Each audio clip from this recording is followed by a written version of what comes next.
I'm Taylor Brazil, and this is my presentation on institutionalized children. To start off, institutionalized children are children who are living in a foster home, orphanage, juvenile hall, or mental facility. When we talk about institutionalized children in sociology, we mainly focus on children who are living in an orphanage.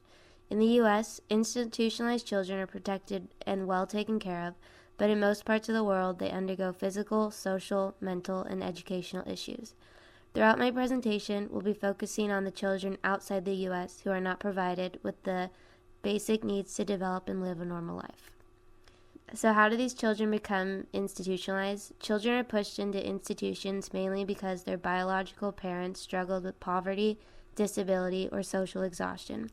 Some parents cannot support these difficulties and responsibilities that children entail, thus institutionalizing their child. Children born with mental disabilities usually end up in institutions because the parents cannot tolerate the challenges that they entail.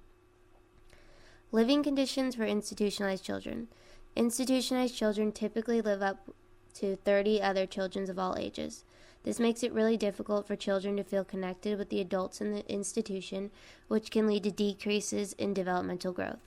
The ratio for child to adult is 10-1, which means for every 10 children, there's only one adult that's able to look after them. With these close living conditions and the fact that these conditions aren't clean, children are more prone to illness and diseases. The quality of care is the next topic on institutionalized children. With the interchanging caregivers present in these institutions, the child's care is very regimented and not affectionate.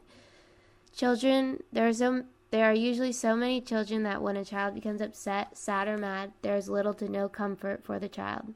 This lack of comfort and nurture contributes to the high rates of developmental issues that institutionalized children have as they grow up.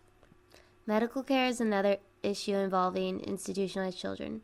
Institutionalized children receive inadequate medical care because of the lack of the funds these institutions have. The lack of medical care contributes to poor nutrition and proper safety for the children.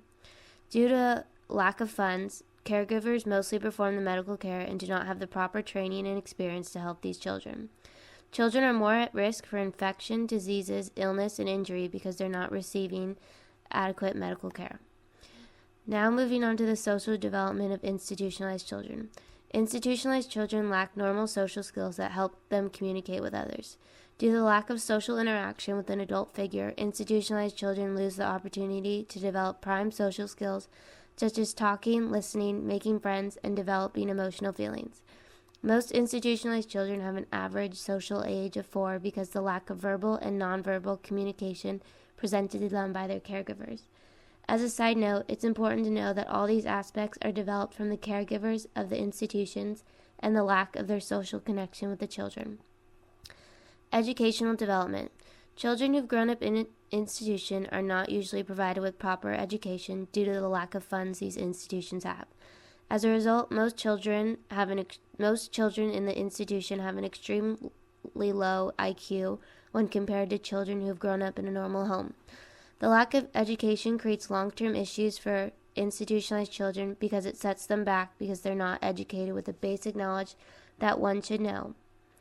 Lastly, the mental development of an institutionalized child.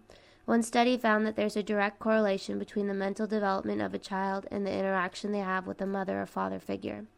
Institutionalized children are missing that interaction with the mother or father figure because of the lack of emotional care between the child and their caretaker. Studies have shown that this leads to retardation and mental disabilities as the children grow up. Overall, what does this mean? Institutionalized children are constantly faced with brutal conditions that prevent their growth into healthy and normal adults. It's not the institutionalized child's fault, but the fact that they lack the skills to communicate and live a normal life, but the environment that they've grown up in has caused them to be so underdeveloped. The main issue with institutionalized children is that they lack the love, care, emotion, and effort from an adult to help them develop at a normal and healthy pace. To learn more about institutionalized children, it's in Chapter 3 of our textbook.